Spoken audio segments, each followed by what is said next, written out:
बातम्यांचा बुलंद आवाज महा 24 तास.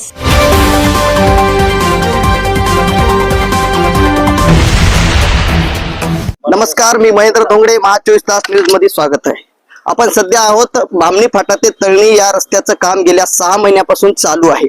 या रोडच्या कामामुळे शेतकऱ्याच्या शेती पिकाचं मोठ्या प्रमाणात नुकसान होत आहे. हे धूळ मोठ्या प्रमाणात उठत असून आपल्यासोबत काही शेतकरी आहेत, तर आपण त्यांच्याशी बातचीत करणार. काय सांगाल, गेल्या 6 महिन्यापासून काम चालू आहे आणि शेती पिकाचं मोठ्या प्रमाणात नुकसान होत? गेल्या 6 महिन्यापासून काम चालू आहे, पण 2 महिन्यापासून काम बंद आहे.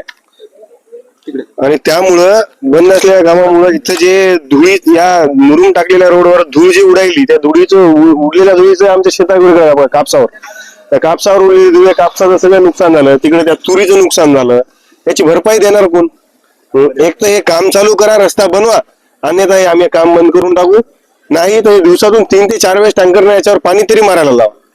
याची दखल घेणार कोणीच नाही. दखल जर कोणी घेत नसेल तर आम्ही तहसील ऑफिसवर मोर्चा काढणार आहोत. आणि तिथे जरी कोणी आमची दखल नाही घेतली तर उद्या चलून आम्ही हे रस्त्याचं काम स्वतः पूर्ण शेतकरी मिळूनच बंद करणार आहोत. तर आपल्यासोबत आणखी नाही काही शेतकरी आहेत, त्यांच्याशी आपण बोलणार आहोत. काय सांगाल, काय नाव आहे तुमचं, का किती शेतीचं तुमच्या नुकसान होते? माझं नाव अक्षय पवार. माझी जमीन या रोड लगत असून गेल्या 2 महिन्यापासून हे काम बंद आहे. या रस्त्याला कोणी वाली आहे की नाही याचा प्रश्न पडला.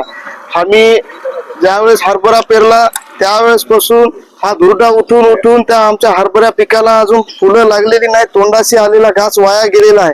कापूस आहे, कापसामध्ये बाया यायला तयार नाहीत. त्या कापसावर धुरडा चढून व्यापारी कसा घेणार तुम्हाला? हा प्रश्न. पहिलेच शेतीमालाला भाव नाही, त्यामुळे सर्व आम्ही शेतकरी चिंतित आहोत.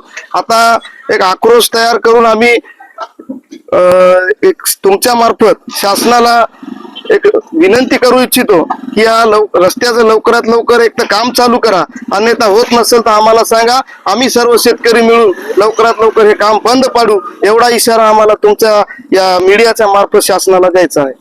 तर हे होते शेतकरी. यांचं असं म्हणणं आहे की गेल्या 6 महिन्यापासून या रोडचं काम चालू आहे आणि या रोडवर उठत असलेल्या धुळीमुळे शेतकऱ्याच्या पिकाचं, ज्वारी असेल, कापूस असेल, गहू असेल, या पिकाचं नुकसान होते. हे त्यांनी भरपाई करून द्यावी अशी त्याची मागणी आहे. कॅमेरामॅन मारुती काकडेसह मी महेंद्र धोंगडे, महा 24 तास न्यूज, हातगाव, नांदेड.